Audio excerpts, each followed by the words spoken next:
고린도전서 3장 1절부터 7절까지 말씀을 가지고 영에 속한 사람, 육에 속한 사람이란 이라는 제목으로 말씀을 나누도록 하겠습니다.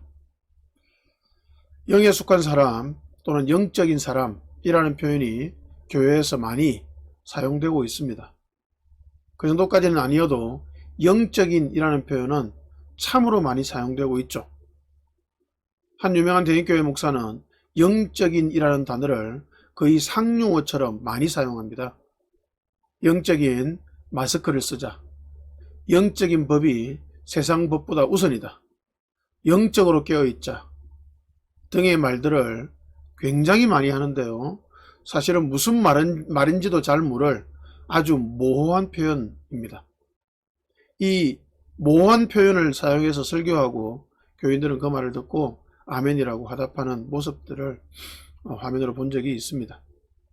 도대체 영적이라는 말은 무슨 뜻이길래 이렇게 마구 사용하고 듣는 사람들은 영적이라는 말만 나오면 무조건 아멘이라고 하는 것일까요?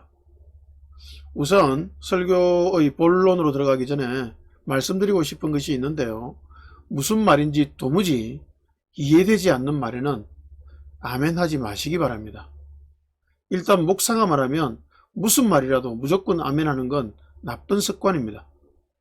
아멘하라고 훈련시키고 강요하는 목사도 제가 판단하기에는 나쁜 목사인 것 같습니다. 왜냐하면 아멘은요, 순수하게 자발적으로 해야 되는 말이기 때문입니다. 왜냐하면 그 뜻이 방금 하신 말에 동의합니다. 그 말씀은 참으로 하나님의 말씀입니다. 라는 의미거든요.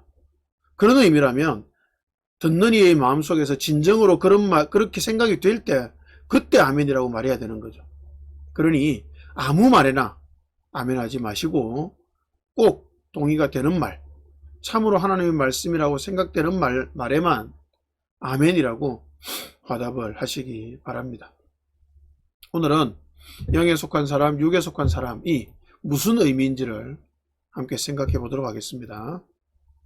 첫 번째, 육에 속한 사람에 대해서 생각해 보겠습니다. 영에 속한 사람과 육에 속한 사람이라는 분류로 이상한 신비주의적인 해석을 하는 목사들이 많이 있습니다. 방언을 하고 예언도 하고 환상을 보고 입신도 경험하고 신비한 꿈을 꾸고 그런 체험들을 하는 사람을 영에 속한 사람이라고 하고 그런 경험도 체험도 없는 사람은 육에 속한 사람이라고 분류하는 것이죠. 이렇게 분류하면 맞는 분류일까요? 일단 이 말을 영에 속한 사람, 육에 속한 사람이라는 말을 한 사람이 바울이니까요. 바울이 일단 그런 의미로 한 말이 맞는지를 살펴봐야 될 것 같습니다. 고린도전서 3장 3절 함께 읽습니다. 여러분은 아직도 육에 속한 사람들입니다. 여러분 가운데 시기와 싸움이 있으니 여러분은 육에 속한 사람이고 인간의 방식대로 살고 있는 것이 아닙니까? 바울이 말한 이 한 절만 읽어봐도 그런 의미인 것 같습니까? 아닌 것 같습니까? 정상적으로 문장을 이해할 만한 능력만 가지고 있어도 그런 해석이 방언이나 예언이나 환상을 보는 것이나 이런 것들을 하는 사람이 영적인 사람이다 라고 말하는 것이 얼마나 엉터리인지를 알 수가 있습니다. 바울은 고린도 교회 교인들을 육에 속한 사람으로 정의하고 있습니다. 이유가 무엇이죠? 아주 간단합니다. 시기와 싸움이 그들 중에 있기 때문입니다. 시기와 싸움이 있다는 것은 그들이 인간적인 방식대로 살고 있다는 것이고요. 그런 사람들을 육에 속한 사람이라고 바울이 정의하고 있는 것입니다. 인간의 방식이란 무엇일까요? 육체의 욕심과 탐욕과 정욕과 이기심이 이끄는 대로 살아가는 삶의 방식이라고 말할 수가 있을 것입니다. 그런 방식으로 살면 반드시 시기와 질투를 갖게 되고요. 싸움이 일어날 수밖에 없는 것이기 때문입니다. 다시 말하면 육체의 욕심과 탐욕과 정욕과 이기심이 이끄는 대로 살아가는 사람이 육에 속한 사람입니다. 소위 은사라는 것을 받아서 방언을 말하고 예언을 하고 환상을 보는 등의 행위를 아무리 잘하고 많이 한다고 해도 그 은사들을 가지고 자신의 배를 불리고 자신이 높아지고 상대방을 무시하고 자신을 인정하지 않는 사람을 저주한다면, 그리고 그 은사를 통해서 자신의 이익을 추구한다면 그는 육에 속한 사람일 뿐입니다. 은사를 받는 것과 영에 속한 사람이 되는 것과는 아무 상관이 없는 일인 것이죠. 예수를 믿은 지 아무리 오래되었다 할지라도 누군가를 보고 시기심이 아직도 있다면 그는 육에 속한 사람이 분명합니다. 여러분, 누군가를 바라보는데 이상하게 자꾸 시기심이 생기나요? 그렇다면 그 사람 잘못이라기보다는 우리 자신이 아직까지 육에 속한 사람이기 때문이구나 라고 생각하는 것이 맞다는 말입니다.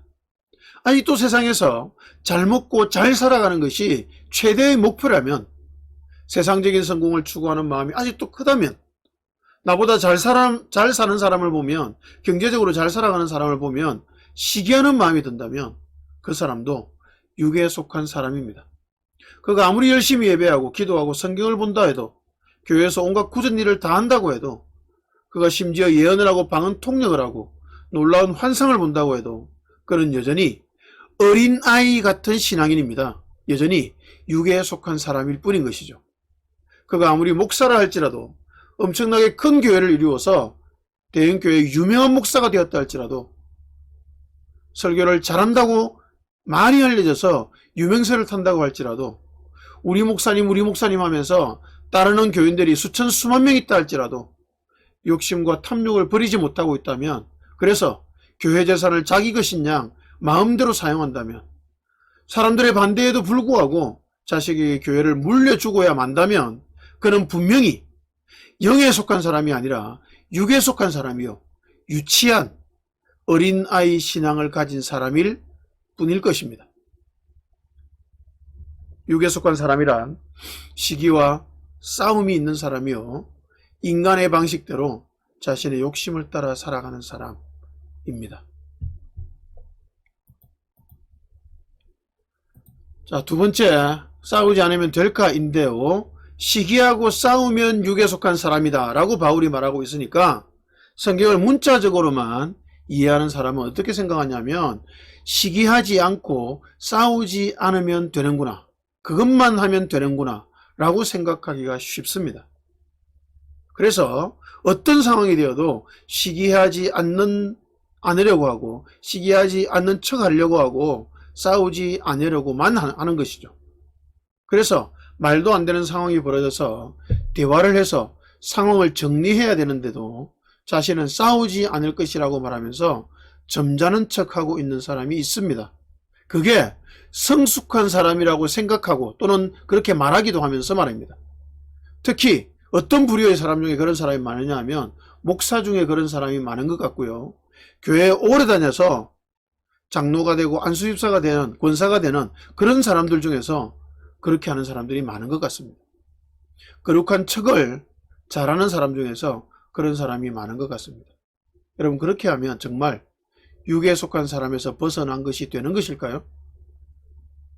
썩어빠진 교회의 상황에 대해 분노하면서 그 상황들을 말하면 왜 비판하십니까? 화평을 추구합시다 라고 말하면서 불편하게 여기는 목사를 만난 적이 제법 있습니다. 물론 일반 신자 중에서도 그렇게 말씀하시는 분이 많습니다. 무조건 비판하지 말고 온갖 악이 넘쳐나는 교회의 모습에 대해서도 침묵을 지키는 것이 영에 속한 사람일까요? 그럴 리가 전혀 없습니다. 은사를 유난히 강조하는 우리 교회가 속한 침례교회 대형교회가 하나 있습니다.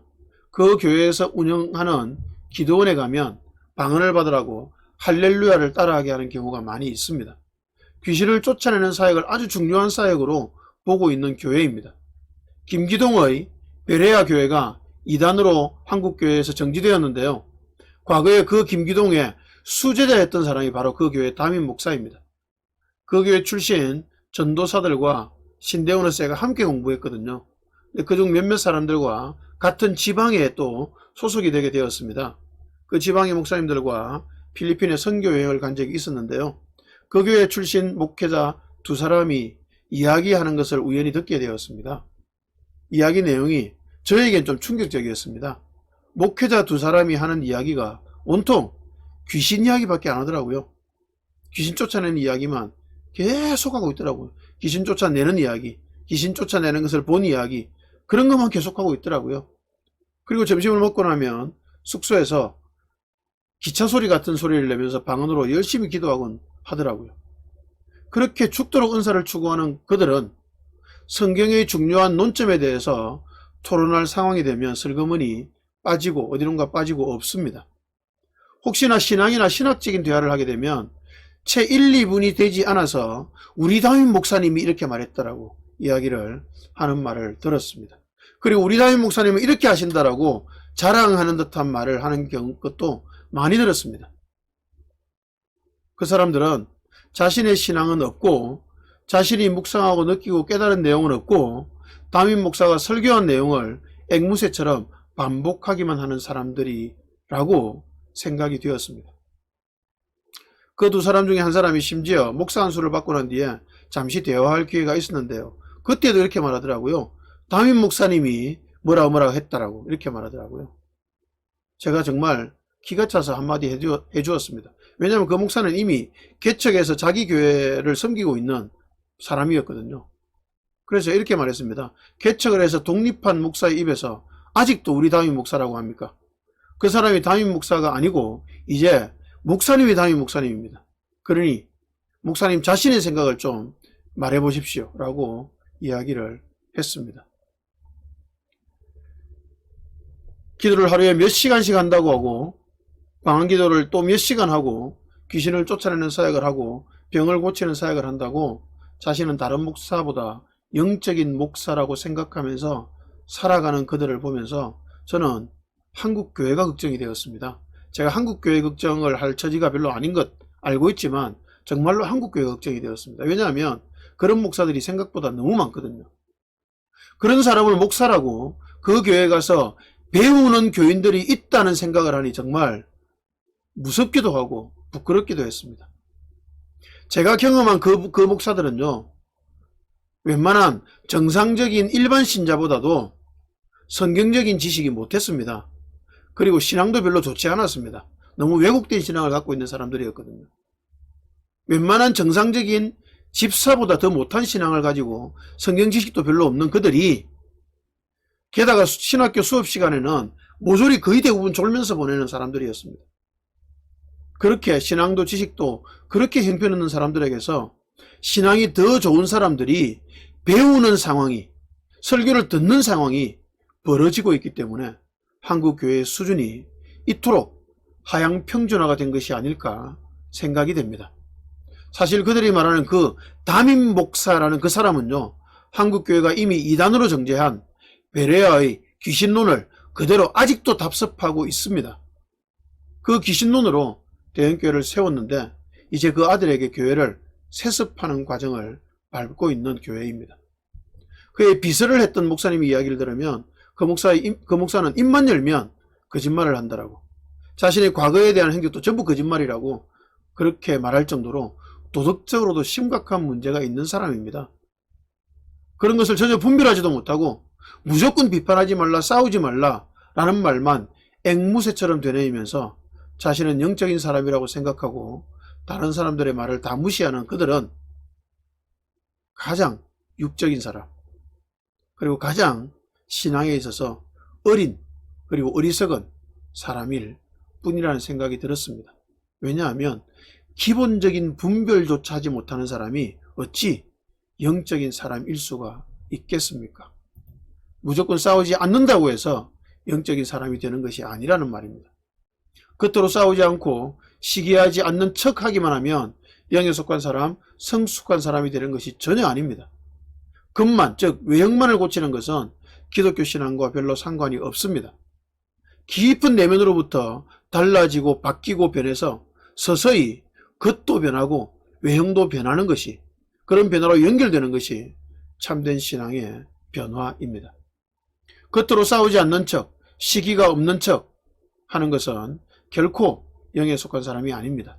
그 내면의 분별력이 없어서 공의와 정의를 무시하고 살아가는 사람에 대한 분노조차 없다면 그 사람은 지극히 어리고 분별력이 없는 신앙인, 육에 속한 사람 중에서도 가장 수준 낮은 사람에 불과할 것입니다. 자, 그렇다면 이제 영에 속한 사람은 도대체 어떤 사람일지에 대해서 생각해 봐야 될 것 같습니다. 영에 속한 사람이란 육에 속한 사람의 반대말입니다. 그런데 육에 속한 사람이란 시기하고 싸우는 유치한 신앙인을 말합니다. 즉 어린아이 신앙을 가진 사람을 말하죠. 그렇다면 영에 속한 사람은 반대말이니까요, 성숙한 신앙인을 말하는 것이라고 볼 수 있을 것 같습니다. 그럼 어떻게 해야 성숙을 이루어서 영에 속한 사람이 될 수 있을까요? 어떻게 해야 육에 속한 신앙인의 상태에서 벗어나서 영에 속한 신앙인으로 살아갈 수 있을까요? 바울은 이렇게 말하고 있습니다. 고린도전서 3장 2절 함께 읽습니다. 나는 여러분에게 젖을 먹였을 뿐 단단한 음식을 먹이지 않았습니다. 그때에는 여러분이 단단한 음식을 감당할 수 없었습니다. 사실 지금도 여러분은 그것을 감당할 수가 없습니다. 바울은 음식을 말하고 있습니다. 육에 속한 사람이란 젖만 먹을 수 있는 사람이고 영에 속한 사람이란 단단한 음식을 먹는 사람입니다. 근데 바울이 비유한 이 음식은 도대체 무엇을 의미할까요? 가르침입니다. 음식은 가르침이죠. 고린도 교회 교인들이 육에 속한 어린아이 같은 유치한 신앙인인데 어린아이 신앙을 가진 사람의 중요한 특징이 있습니다. 사도가 단단한 것을 먹이지 못하는 상태라는 특징입니다. 즉 말씀을 가르치되 기초적인 것만 가르쳐야 하는 단계의 신앙인을 말합니다. 신앙의 기초적인 것 외에는 배울 수 없는 상태, 그것이 바로 육에 속한 신앙인의 특징이죠. 기초적인 것만 배우고 단단한 음식을 먹지 못하는 육에 속한 그리스도인인 고린도 교회 교인들의 상태는 이런 모습으로 적나라하게 드러났습니다. 고린도전서 3장 4절 함께 읽습니다. 어떤 사람은 나는 바울 편이다 하고 또 다른 사람은 나는 아볼로 편이다 한다니 여러분은 육에 속한 사람이 아니고 무엇이겠습니까? 얼마나 시기와 싸움이 많았으면 하나님의 말씀을 가르치는 사람들을 주제로 해서까지 서로 편가르기를 한 것입니다. 나는 바울 편, 나는 아볼로 편, 이렇게 편가르기를 하고 파당을 만든 것입니다. 바울과 아볼로 둘 다 하나님의 말씀을 전했을 뿐인데요, 고린도 교인들은 그 두 사람의 사역자를 놓고 파당을 만든 것입니다. 바울과 아볼로는 그들이 스스로 파당을 형성했을까요? 그럴 리가 없습니다. 성숙한 신앙인이요 사역자들인 그들은 파당을 전혀 원하지 않았습니다. 그런데 그들의 이름으로 파당을 만들다니 바울도 아볼로도 얼마나 황당했을까요? 말씀에 관심이 없고 다른 것에만 관심을 가지기 때문에 바울은 고린도 교인들에게 말씀의 깊은 것을 가르칠 수가 없었고요, 계속 도의 초보만 기초적인 것만 가르쳐야만 했습니다. 그랬더니 그 결과가 신앙적인 것을 가지고 사역자를 주제 삼아서 파당을 만드는 짓을 하는 황당한 결과를 만들어낸 것입니다. 모든 것을 시기와 싸움의 도구로 삼는 이유가 무엇일까요? 그 내면이 시기와 질투로 가득 차 있기 때문일 것입니다. 커지고 싶고 높아지고 싶고 인정받고 싶은 세상적이고 정욕적인 욕구로 가득 차 있기 때문일 것입니다.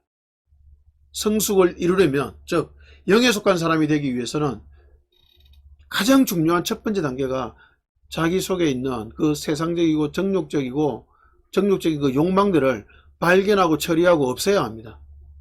어떻게 해야 그것들을 발견하고 없앨 수 있을까요? 그건 쉽거나 간단하지 않습니다. 간단하게 생각하면 시기와 질투와 싸움의 근거가 되는 욕망을 누군가 지적해 주는 것이겠죠. 야, 너 지금 그 시기심이잖아, 없애 라고 말해주고, 그러면 그 사람 받아들여서 내가 시기심이 있었네, 없애야지 라고 하면 아주 쉽게 해결되겠죠. 그죠? 근데 여러분, 혹시 그렇게 해보지 않으셨습니까? 저는 많이 해봤습니다. 그렇게 당해보기도 했고 해보기도 했고요. 변하던가요? 절대로 변하지 않습니다. 그렇게 지적해서 살아보면 변하지 않습니다. 그 방법으로는 결코 시기심과 싸움을 없앨 수가 없다는 말입니다. 저는 그렇게 하는 공동체에 거의 10년 가까이 있어 봤기 때문에 너무나 잘 압니다. 그렇게 해서는 아무도 변하지 않더라고요. 의미 있는 단 한 툴의 변화도 일어나지 않더라고요. 지적해서 바꿀 수 있다면 간단하겠지만 지적을 받아도 바뀌지 않는다는 사실이 문제입니다. 심지어 자신이 잘못한 것을 깨달아도요, 자기 속에 시기와 싸움이 있다는 사실을 알게 되어도요, 그것은 결코 없어지지 않더라고요. 그래서 수십 년 예수를 믿었음에도 세속적인 정욕과 욕망과 시기와 질투가 전혀 없어지지 않는 교인들이 이토록 많은 것 같습니다. 아무리 오래 예수를 믿어도 시기와 질투와 정욕과 욕망으로 가득 차서 억울한 피해자를 양산하면서까지 자기 이익을 채우는 목사와 장로와 권사와 집사들이 어디 한둘입니까? 교회를 다니는 것과 성숙한 신앙인, 즉 영에 속한 신앙인이 되는 것과는 그다지 큰 상관이 없음을 현실이 증명해 주는 것이 아닐까 싶습니다. 도대체 어떻게 해야 육에 속한 신앙인에서 벗어나 영에 속한 성숙한 신앙인이 될 수 있을까요? 바울의 말에서 힌트를 얻습니다. 고린도서 3장 5절에서 6절 함께 읽습니다. 그렇다면 아볼로는 무엇이고 바울은 무엇입니까? 아볼로가 나는 여러분을 믿게 한 일꾼들이며 주님께서 우리에게 각각 맡겨주신 대로 일하였을 뿐입니다. 나는 심고 아볼로는 물을 주었습니다. 그러나 하나님께서 자라게 하셨습니다. 바울도 아볼로도 하나님의 사역자인데 그들이 한 일은 모두 말씀을 전하고 가르치는 일이었습니다. 여러분, 바울도 아볼로도 오직 말씀의 수종자들이었습니다. 말씀을 심은 사람이 있고 심겨진 말씀에 물을 준 사람이 있지만 그것을 자라게 하시는 이는 바로 하나님이십니다. 초점이 사람에게 있으면 시기하고 싸우지만 초점이 말씀에 있으면 일하시는 하나님을 발견하게 됩니다. 말씀을 통해서 하나님을 더 깊이 알아가게 됩니다. 신앙의 방향이 말씀이 되고 하나님을 알아가는 것이 되고 하나님의 일하심을 보게 되는 것이 된다면 시기와 싸움이 점점 없어져 갑니다. 시기와 다툼을 통해서 얻는 것보다 말씀을 통해 얻는 것이 비교할 수 없이 크고 멋지다는 사실을 경험해 가기 때문입니다. 더럽고 타락한 세속적인 욕망에서 조금씩 자유를 누려가게 됩니다. 오직 말씀의 능력만이 신자가 성숙을 향하도록 합니다. 사람이 아니라 말씀에 집중해야 합니다. 말씀만이 신자를 성숙하게 하고 신자를 육에 속한 사람에서 벗어나 영에 속한 사람이 되게 합니다. 여러분, 영에 속한 사람이 되는 그 통로는 아주 간단합니다. 말씀 하나밖에 없습니다. 사람이 아니라 말씀에 집중하십시오. 사람이 아니라 하나님께 집중하십시오. 말씀을 통해서 하나님을 알아가고 하나님을 경험하고 하나님을 누려가는 것에 온 신앙의 방향을 집중하시기 바랍니다. 그렇게 할 때 우리는 자신도 모르는 사이에 아주 조금씩 영에 속한 사람이 되어 갈 것입니다. 네 번째, 말씀을 통한 성숙의 과정을 살펴보겠습니다. 이제 오늘의 핵심 부분을 나누겠습니다. 그렇다면 도대체 무엇을 어떻게 해야 성숙한 신앙이 될까? 말씀을 어떻게 읽어야 영에 속한 사람이 될 수 있을까 하는 문제에 대해서 생각해 보겠습니다. 다른 부분은 놔두고요. 말씀이 신앙의 본질이요 핵심이라는 것에 동의하는 분들 중에서도 굉장히 다른 관점들이 많이 있습니다. 어떤 분은 큐티는 하지 말고 무조건 성경을 읽으라고 말하고요. 어떤 분은 큐티만 열심히 하면 된다고 말하고요. 어떤 분은 성경을 연구해야 된다고 하고요. 어떤 분은 통독만 하라고 하고요. 어떤 분은 교리와 신학 공부를 열심히 해야 된다고 합니다. 사실 이런 다양한 분들의 주장을 들으면요, 성도 입장에서는 헷갈릴 수밖에 없어요. 도대체 누구의 말을 들어야 하는 것일까 라고 헷갈릴 수밖에 없는 거죠. 저는 그 중에서 말씀 묵상을 강조하는 사람입니다. 말씀 묵상 하나만 제대로 해도 모든 것이 해결된다고 믿는 사람입니다. 그렇다면 제가 주장하는 제가 강조하는 말씀 묵상은 도대체 어떻게 해야 되는 것이며 또 어디에 집중을 어느 관점으로 해야 되는 것일까요? 그것을 알아야만 됩니다. 똑같이 말씀 묵상을 말해도 강조하는 부분이 다를 수 있거든요. 성경 전체를 통해서 찬찬히 말씀 묵상에 대해서 생각해 봐야 되는 굉장히 중요하고도 광범위한 주제입니다만 오늘은 히브리서 말씀을 가지고 가장 중요한 본질인 성숙과 연결시켜서 생각해 보겠습니다. 그래서 말씀을 통한 성숙의 과정은요, 몇 단계를 거칩니다. 한 3가지 정도로 말씀을 드리려고 합니다. 첫 번째는 책망입니다. 히브리서 기자가 편지를 받는 성도들을 책망합니다. 책망의 내용이 무엇일까요? 히브리서 5장 12, 13절 함께 읽습니다. 시간으로 보면 여러분은 이미 교사가 되었어야 할 터인데 다시금 하나님의 말씀의 초보적 원리를 남들에게서 배워야 될 처지에 놓였습니다. 여러분은 단단한 음식물을 먹는 것이 아니라 젖을 필요로 하는 사람이 되었습니다. 젖을 먹고서 사는 이는 아직 어린아이이므로 올바른 가르침에 익숙하지 못합니다. 여러분, 시간으로 보면 교사가 되었어야 될 정도인데 아직 초보적 원리들을 배워야 할 처지에 놓였다는 것이 책망의 내용입니다.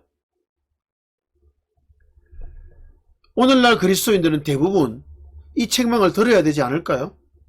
예수를 10년 믿고 20년 믿고 30년을 믿어도 심지어 죽을 때가 되어도 아직까지 말씀 교사가 전혀 되지 못하는 신자들이 차고 넘치는 시대이니 말입니다.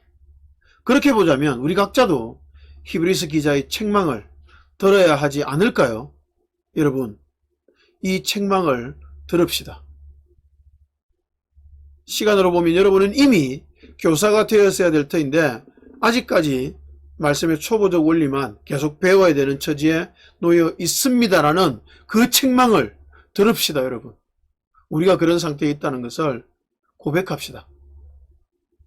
첫 번째 단계는 성숙한 신자가 되는, 영에 속한 사람이 되는, 말씀을 통해서 그 길을 걸어가는 첫 번째 단계는 성경의 책망을 듣는 것입니다. 그리고 심각하게 생각합시다. 여러분, 이것은 심각한 문제입니다. 왜냐하면 초보적 원리를 넘어서서 말씀을 가르치는 교사로 살아가는 것이 신앙이 성숙한 것이거든요. 즉 영에 속한 사람이 되는 것이거든요. 그런데 우리는 그렇게 살지 못하고 있으니 육에 속한 사람의 단계에서 벗어나지 못하고 있는 것이지 않습니까? 그렇다면 참으로 심각한 문제인 것입니다. 성경에 기록된 책망의 내용을 우리 자신의 책망으로 받을 수 있다면 우리는 참으로 복된 신자일 것입니다.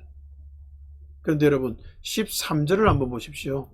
젖을 먹고 사는 이의 특징이 뭐냐 하는 것을, 젖을 먹고 사는 이의 특징이 뭐냐 하는 것을 봐야 됩니다. 그것이 뭐냐면 올바른 가르침에 익숙하지 못하다는 것입니다. 올바른 가르침에 익숙하지 못하다. 개역개정 성경으로 보면 이 말씀을요, 의의 말씀을 경험하지 못했다 이렇게 이야기합니다. 올바른 가르침에 익숙하지 못하다, 의의 말씀을 경험하지 못했다가 같은 말입니다. 의의 말씀을 경험하고 그 경험이 익숙해져야 성숙해질 수 있고 영에 속한 사람이 된다는 말씀입니다. 여러분, 말씀의 내용을 자신의 삶에서 경험해야 됩니다. 그 경험이 우리를 살리고 우리를 회복시키고 새롭게 만들고 결국 성숙한 신자가 되게 합니다. 여러분, 경험해야 합니다. 말씀을 삶으로 경험해야 됩니다. 하나님의 책망을 받아들이고 이 시간이 오래되어서 우리가 마땅히 말씀 교사가 돼야 되는데 그러지 못하고 도의 초보만 누군가에게 계속 배워야 되는 이 상태임을 책망하는 그 책망을 우리가 듣고요. 그리고 나서 의의 말씀을 경험하고자 하는 갈망으로 나아가야 합니다. 그것이 말씀을 통한 성숙의 첫 번째 단계입니다. 여러분, 마음속에 깊은 갈망을 가지시기 바랍니다. 의의 말씀을 경험하고 싶은 갈망 말입니다. 자, 그래서 두 번째는 의의 말씀을 경험하는 것입니다.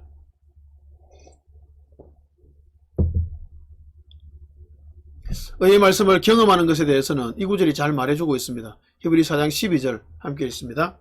하나님의 말씀은 살아있고 활력이 있어 좌우의 날선 어떤 검보다도 예리하여 혼과 영과 및 관절과 골수를 찔러 쪼개기까지 하며 또 마음의 생각과 뜻을 판단하나니.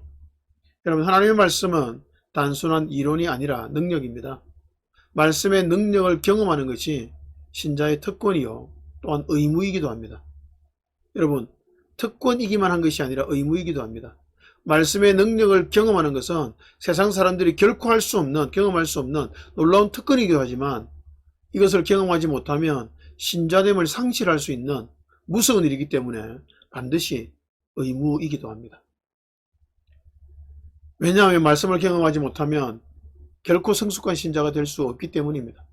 말씀은 좌우에 날선 어떤 것보다 예리해서 사람의 내면을 찔러 쪼개고 도려냅니다. 마음의 생각과 뜻을 판단합니다. 여러분 놀랍지 않습니까? 기록된 책에 불과해 보이는 성경이 우리의 마음과 생각과 뜻을 판단한다고 합니다. 여러분 그래서 말씀을 묵상해 오면 거의 동일하게 묵상하는 사람들이 고백하는 내용이 있습니다. 처음에는 내가 말씀을 읽는데 나중에는 말씀이 나를 읽는다라는 고백입니다. 말씀이 우리 자신을 읽어서 우리의 생각과 뜻을 판단하는 것이죠. 그래서 결국 우리가 하나님의 뜻을 향해 가도록 우리의 내면을 변화시켜 가는 것입니다. 그것이 말씀을 경험하는 것, 의의 말씀을 경험하는 것입니다. 여러분 의의 말씀, 의라는 것은 옳다는 말이잖아요. 옳은 말씀입니다. 옳음의 말씀입니다. 우리가 말씀을 읽고 묵상할 때마다 이 옳음, 하나님의 말씀의 그 옳음이 우리 속에 들어와서 우리의 틀림을 깨닫게 하고 드러낸다는 말입니다. 그래서 찌르고요, 쪼개고요, 변화시켜가는 것입니다. 우리 마음에 어떤 생각이 있는지, 우리가 어떤 생각을 하면서 살아가는지, 우리 내면에 어떤 이기심과 탐욕과 욕망이 있는지를 오직 말씀을 통해서 선명하게 드러날 수 있습니다. 여러분 말씀이 아니면 우리가 대충 그렇구나라고 생각해도 그게 절실하게 우리 깊은 마음으로 깨달아지지 않습니다. 근데 말씀을 읽고 묵상하면서 우리 속에 있는 그 욕망과 탐욕이 얼마나 추한 것인지 깊이 깨닫게 되고 회개가 나오고 눈물이 나온다는 말입니다. 말씀을 읽고 묵상할 때 말씀이 좌우의 날선 어떤 것보다 예리해서 우리의 내면을 찌를 것입니다. 그리고 쪼갤 것입니다. 우리의 모습이, 내면이 벌거벗은 모습으로 하나님 앞에 드러나게 될 것입니다. 그것이 바로 말씀을 경험하는 것이요, 그것이 성숙의 중요한 단계인 것이요, 그렇게 되는 것이 영적인 사람이 되는 과정입니다. 세 번째요, 세련된 지각입니다. 히브리서 5장 14절 함께 읽습니다. 그러나 단단한 음식물은 장성한 사람들의 것입니다. 그들은 경험으로 선과 악을 분별하는 세련된 지각을 가지고 있는 사람들입니다. 그 다음 단계, 의의 말씀을 경험하고 난 다음 단계는 세련된 지각입니다. 성숙한 신자라는 말, 영에 속한 사람이라는 말은 결국 세련된 지각을 가진 사람이 된다는 것이 아닐까 싶습니다. 그런데 세련된 지각이라는 것이 도대체 무엇일까요? 우리가 매우 오해하는 것이 있습니다. 매일 주님과 대화하면서 주님께 묻고 주님이 가라는 길로만 가면 된다는 오해입니다. 여러분 이게 왜 오해일까요? 매일 주님과 대화하면서 또 매 시간 주님과 대화하면서 주님께 묻고 주님 이거 해야 될까요? 저거 해야 될까요? 그럼 주님이 대답하시고 그러면 그 길을 따라가고 그렇게 하는 것이 참된 바른 신앙이 맞을까요? 여러분 우리가 주님과 교제하는 것은요 소통입니다. 일방적인 말이 아니고요, 일방적인 행위도 아니고요, 소통입니다. 그럼 소통하면 어떻게 될까요? 부모와 아이가 소통하는 것과 비슷합니다. 하나님과 우리가 소통하는 것은 부모와 아이가 소통하는 것과 비슷해요. 어린아이일 때는 부모와 소통할 때 부모에게 늘 묻습니다. 이건 어떻게 해요? 저건 어떻게 해요? 엄마 밥 먹어도 돼요? 숟가락으로 먹어요? 손으로 먹으면 안 돼요? 계속 묻죠. 그럼 부모는 어떻게 되죠?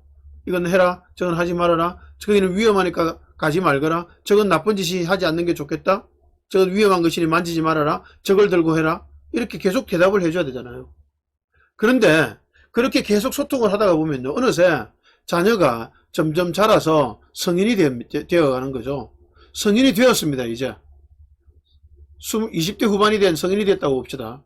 근데 20대 후반인 성인이 아직도 엄마 이거 어떻게 해야 돼요? 여자친구가 생기려고 하는데 어떻게 해야 되죠?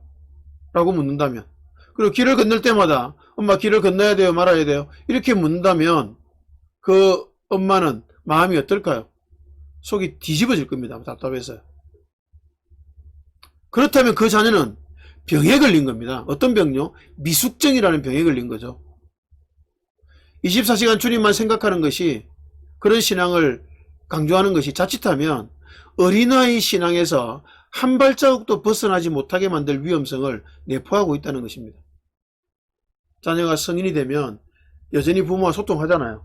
여전히 부모와 소통하지만 대부분의 것은 자기 스스로 판단하고 결정하고 행동합니다. 그렇게 해야 됩니다. 그게 정상적인 성숙이죠.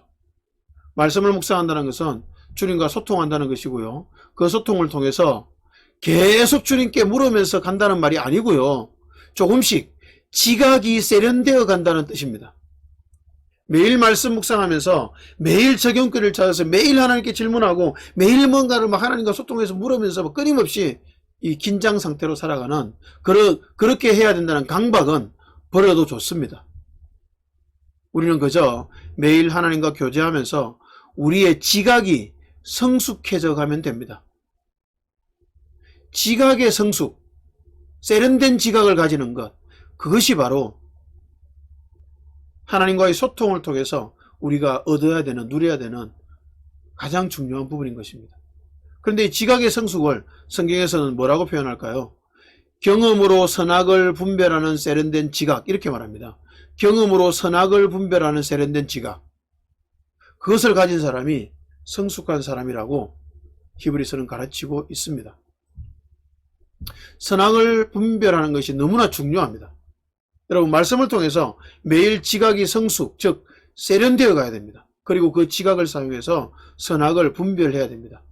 주님께 매일 묻는 것이 아니라 성경적인 가치관이 내면에 자리 잡아서 어떤 상황이 되면 이때는 이렇게 하면 되겠구나라고 스스로 성경적 가치관에 의해서 판단하고 행동할 수 있게 되는 것이 성숙한 신앙인의 모습, 즉 영적인 사람의 모습인 것입니다.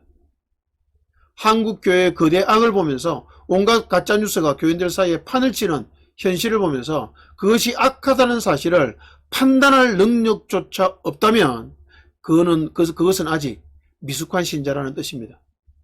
분별력은 성숙한 신앙의 필수 요소입니다. 분별하지 못해서 악에 넘어가는 경우가 너무나 많기 때문입니다.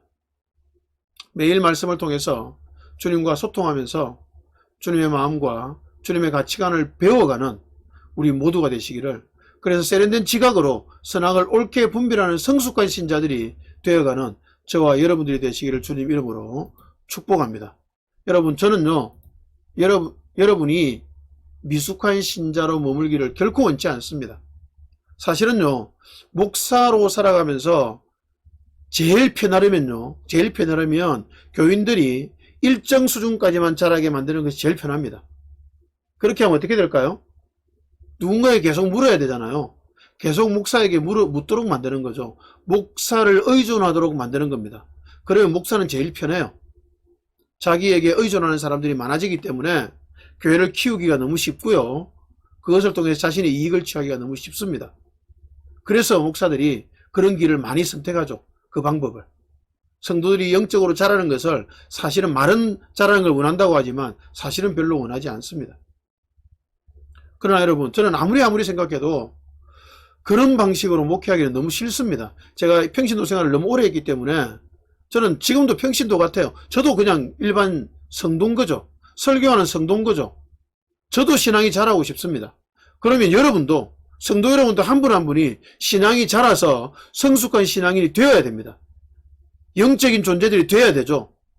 저와 여러분이 함께 성숙해 갔으면 좋겠습니다. 세련된 지각을 가진 말씀을 통해서 지각이 계속 훈련되어서 지각이 세련되어져 가서 선악을 판단하고 분별할 수 있는 성숙한 신앙인이 되기를, 세련된 지각을 가진 영적인 사람들이 되기를 간절히 소원합니다. 요약하고 말씀을 맺겠습니다. 저는 말씀이면 충분하다라고 늘 생각했습니다. 왜냐하면 저에게 말씀이면 충분했기 때문입니다. 그렇다고 해서 말씀을 중심에 두지 않는 신자의 신앙생활에 대해서 완전히 틀렸다고 생각하지는 않습니다. 이유가 있습니다. 그분도 때가 되면, 신앙생활을 계속하다 보면 때가 되면, 시간으로 보면 여러분이 이미 교사가 되었어야 될 터인데 다시금 하나님의 말씀의 초보적 원리를 남들에게 배워야 될 처지에 놓여 있습니다. 여러분은 단단한 음식물이 아니라 젖을 필요로 하는 사람이 되었습니다 라고 말하는 히브리스 기자의 책망을 듣고 받아들이게 될 때가 올 것이라고 믿기 때문입니다. 지금은 비록 말씀의 중요성을 전혀 모르고 엉뚱한 거 붙들고 기도를 붙들고 기도만 붙들고 찬양만 붙들고 교회 봉사만 붙들고 그렇게 신앙생활하고 있을지라도 때가 되면 히브리스 기자의 이 책망을 듣게 되고 받아들이게 되고 그래서 변화될 수 있다고 믿기 때문입니다. 여러분, 저는 그래서 결론적으로는 말씀이면 충분하다는 사실을 정말로 믿습니다. 우리는 먼저 이 책망을 받아들이면 좋겠습니다. 오래 예수를 믿었지만 여전히 도의 초보가 무엇인지 배우는 것만 하고 있고, 누군가를 가르칠 정도로 말씀을 알지도 못했고 그렇게 말씀을 경험하지도 못해왔다는 사실을 인정하고 주의 긍휼을 구하면 좋겠습니다. 그래서 말씀을 묵상하는 일에, 묵상한 말씀을 통해서 그 묵상한 말씀이 우리의 삶으로 경험되어지는 것에 우리의 삶을 걸면 좋겠습니다. 그러면 그때부터 말씀이 조금씩 좌우의 날성검보다, 어떤 칼보다 예리하게 우리의 자신의 내면을 찔러 쪼개는 경험을 하게 될 것입니다.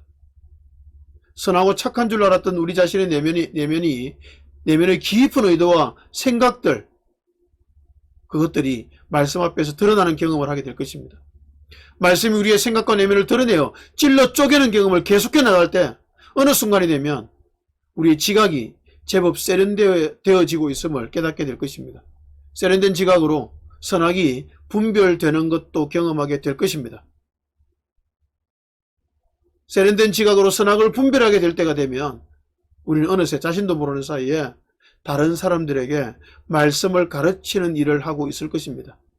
공식적인 자리에서 가르친다는 말이 아니고요. 누군가와 대화하는 중에 자신도 모르게 자신을 변화시킨, 자신이 경험한 그 놀라운 그 의의 말씀을 자기도 모르게 이야기하고 있는 겁니다. 그게 말씀 교사가 되는 겁니다. 그런 시간들을 보내다 보면 자신도 모르는 사이에 어느 순간 공식적으로 말씀을 가르치는 교사가 되기도 할 것입니다.